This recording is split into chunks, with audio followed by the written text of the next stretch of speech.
Hey everybody, this is Chelsea Schaefer. And Caitlin Gustov. And this is The Score, the official podcast of the sport of team roping. This is the Team Roping Journal's semi-weekly podcast highlighting the team roping industry's top talents and influencers through stories that inspire and connect ropers. We sit down with ropers from the professional ranks as well as industry icons and producers to delve into topics that make the team roping world tick. This is season 2.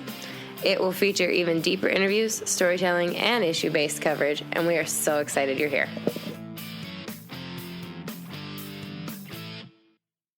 Full disclosure, we recorded this episode with the king of the Cowboys, Trevor Brazile, in mid-October.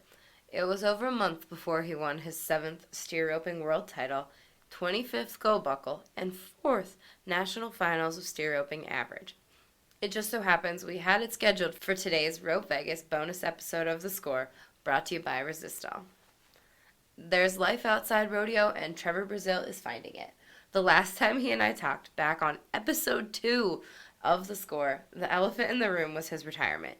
He hadn't yet made any announcements publicly, but he and I both knew what he wanted to do. So that podcast, it was sort of hard for me to do, knowing there was so much I wanted to talk to him about that was understandably off limits. This one, though, is a no-holds-barred conversation about his first year off the road. I've gotten the privilege to pick his brain this year about what he's doing with his young horses in the arena, and we share a lot of it through our Relentless Insights at teamropingjournal.com. But in this conversation, we get deeper than ever before on horse training and prospects, and we check in on how he's adjusting to life at home with his family. Here is Trevor Brazile. The last time we sat down for an interview, like timed event, was at the timed event, mm-hmm. almost a year and a half ago, and time flies. And lots has changed because the last time we sat down for an interview, we kind of both knew what you were thinking about doing, but we definitely weren't talking about it publicly in an interview. What have you learned in the last year and a half? Wow. About yourself, about the sport? About how much other stuff there is outside of rodeo. You know, I've been in that one capsule for so long. Not that that was all I did or all I focused on, but it was the majority of what I got up thinking about. That was where my goals rested. It was, every day was to be the best I could at that field, and I guess just probably I learned the most of, it was all right if you didn't do that every day.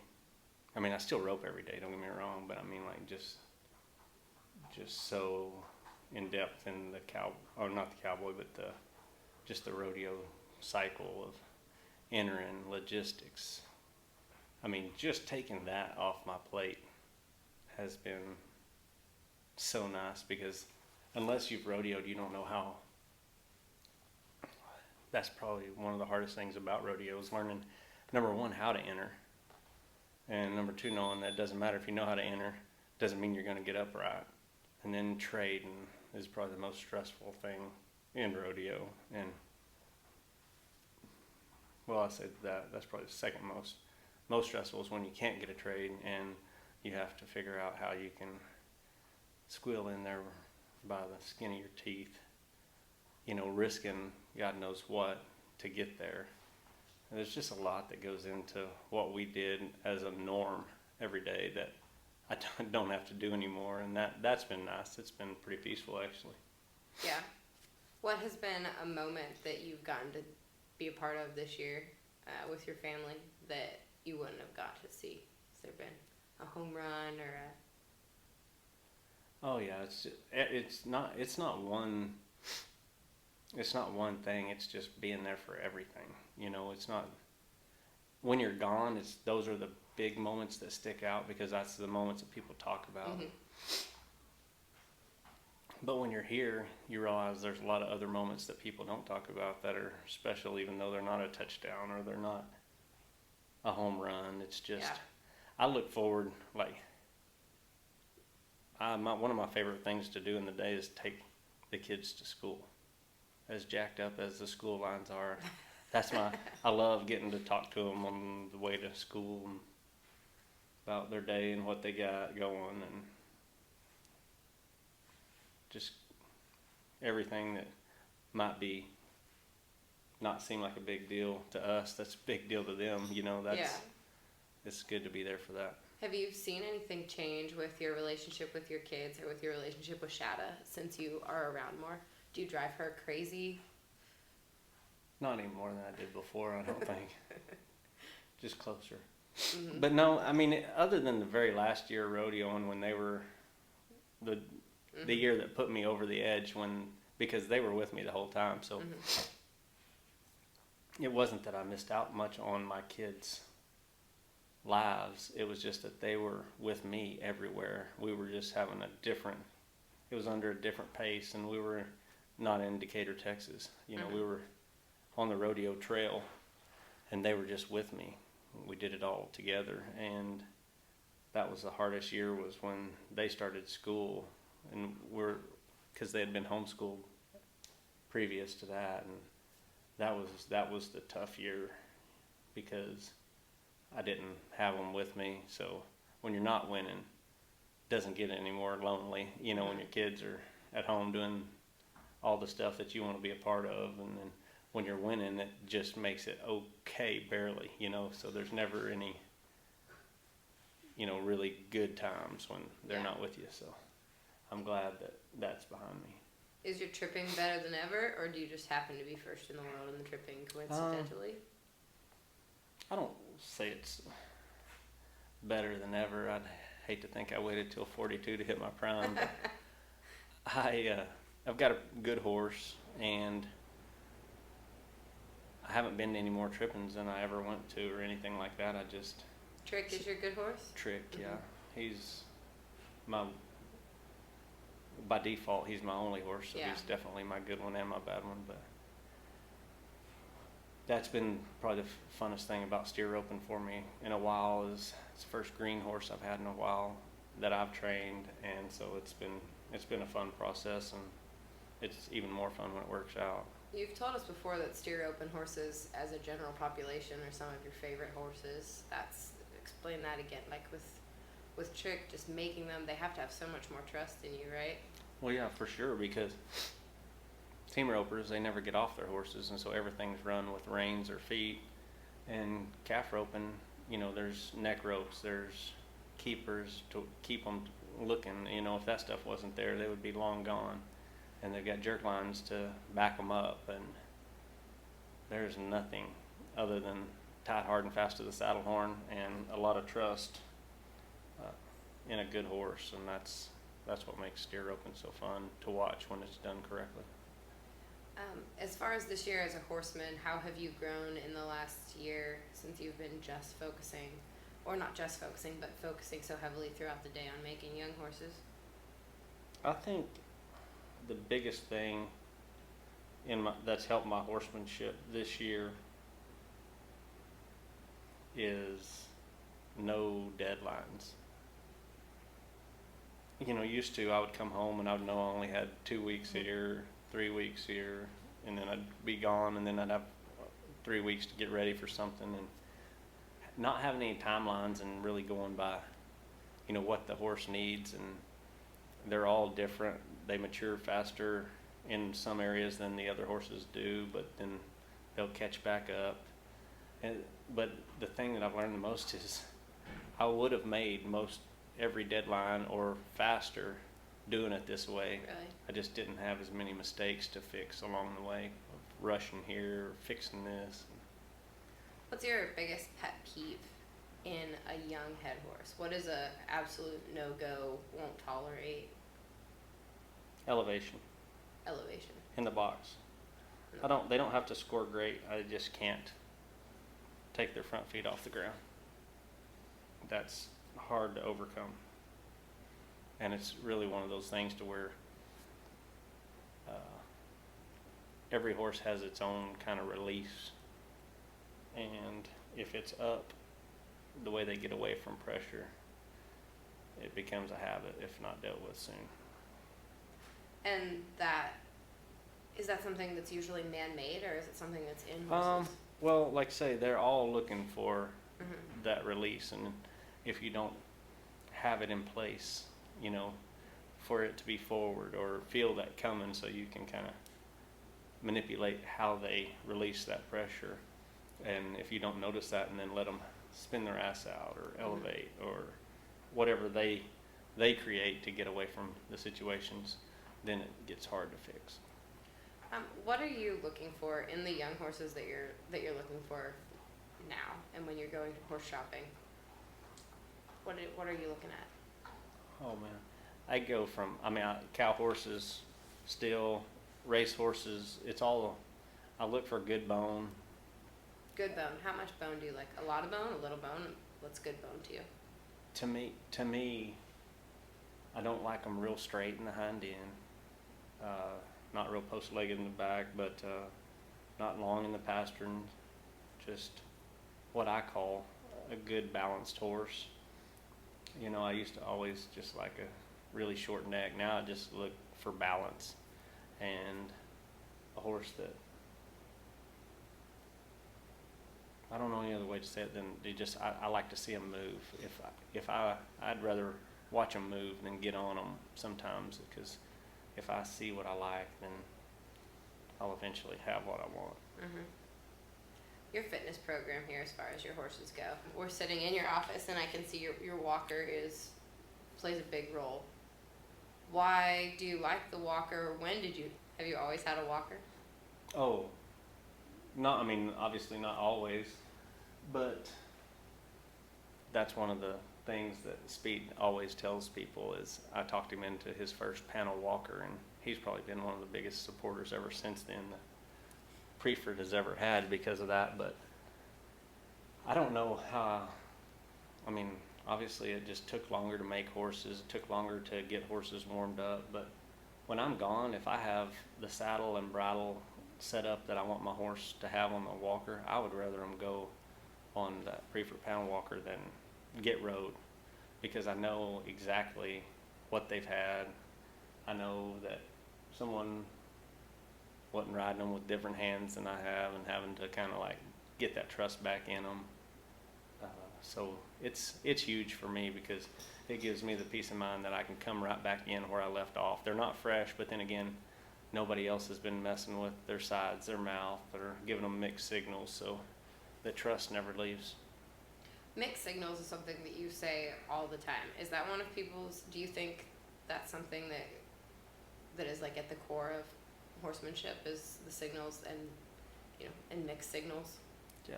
If communication is the biggest problem with humans, it's the same thing. It's just our form of communication with our horse, and those signals that we give them, the clearer they can be.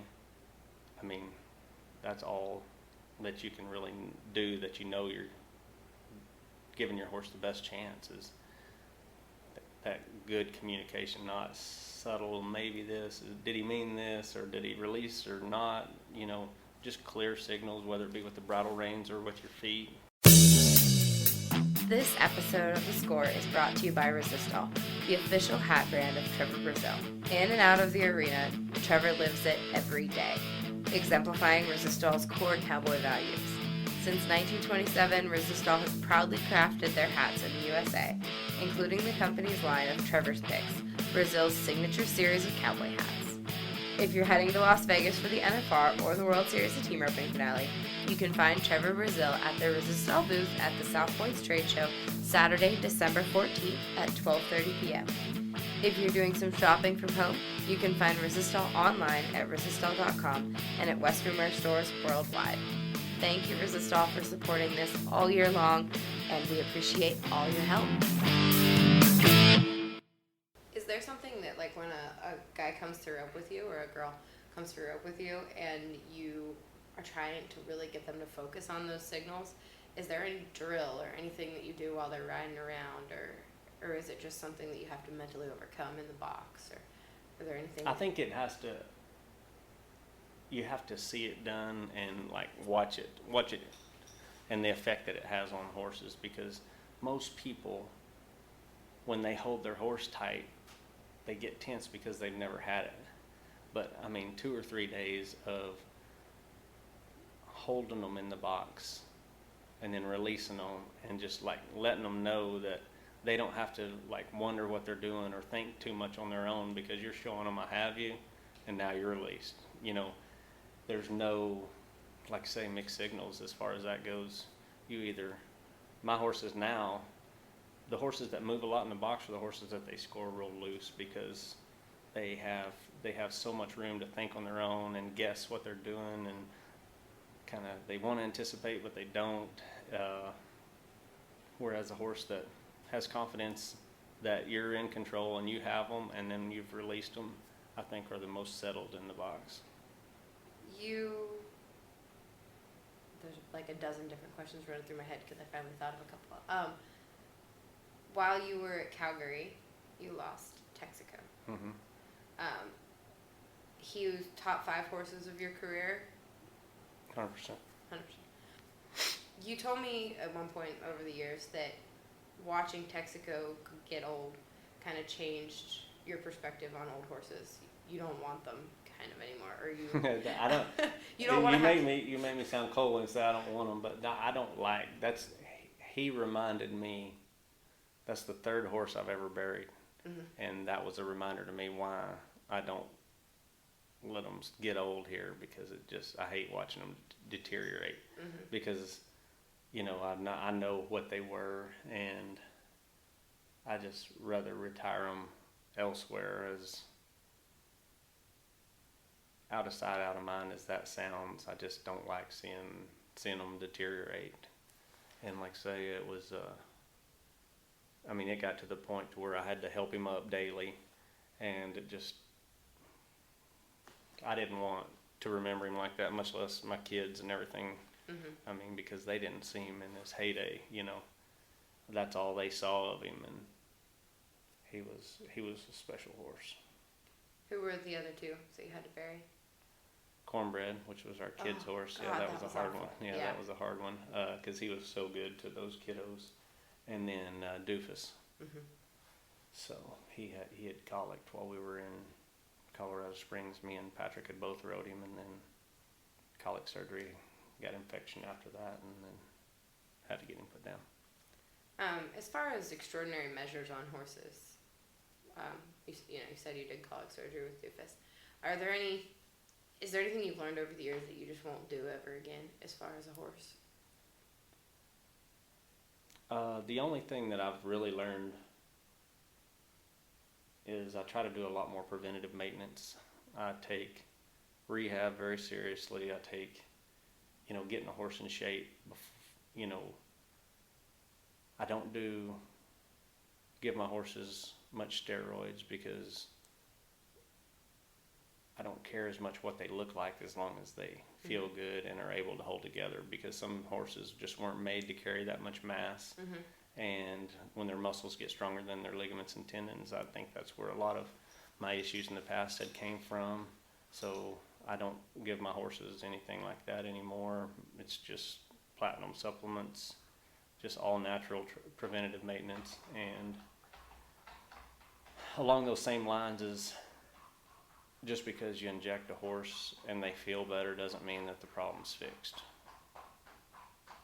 Because especially in stifles, that's probably been the biggest lesson that I've learned and seen people around me learn over the last 10 years for sure, 10 to 15 years, is you can definitely over-inject a stifle to where you shorten that horse's career by a lot. Yeah, I've heard other guys say that too, friends of ours. For sure.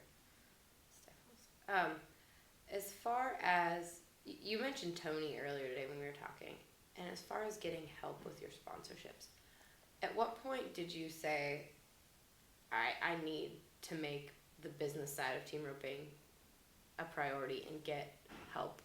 Had you already won world titles? Like, where did that come into play?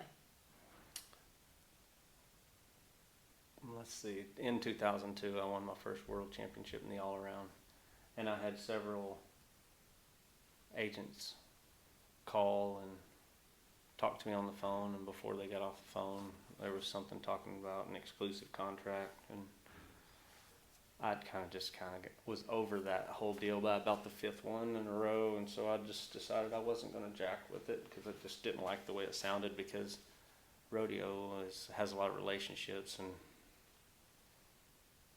that just getting tied down at an early age didn't seem like the best situation for me. And so Tony's married to Charmaine James. You can just say Charmaine, I think. I would think Yeah. she's at that status. Yeah, I think you can just say Charmaine. So we were up at Colorado Springs at the World Champion Banquet, and he had introduced himself, and I knew he was Ty Murray's agent and other PBR bull riders as well as Charmaine. And he had introduced himself, and I had went through the conversation and kind of cut him off, and I said, let me guess, as soon as I sign an exclusive contract. And it's like, if you're not comfortable with the contract, I don't want you to sign it, because if I'm not making you any money, you're not making me any money, so we don't need to be partners. And I said, you're my man, and we've had a handshake deal ever since. That's pretty cool. When would you advise somebody to get an agent? This is not something that like a 17-year-old... No, I don't know. I mean, like I say, just like Tony said, if he's not making me any money, I'm not making him any money. Mm-hmm. So at some point, are you worth their time? Mm-hmm. I mean, basically. Yeah. And I never felt like I was. I never went out seeking anybody until they came to me. I'm not saying that's the way it should go, but I mean, you also have to know that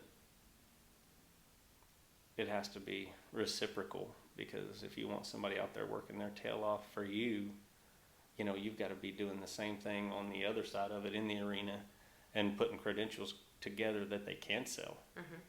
And that companies would want to get behind in and out of the arena. I mean, I've seen guys that have won a ton, had super talent, and probably still a risky investment as far as companies go, because I know a lot of these companies got started small and by not making mistakes, and to have somebody that just won a lot that didn't have the type of character that they wanted their name on, mm-hmm.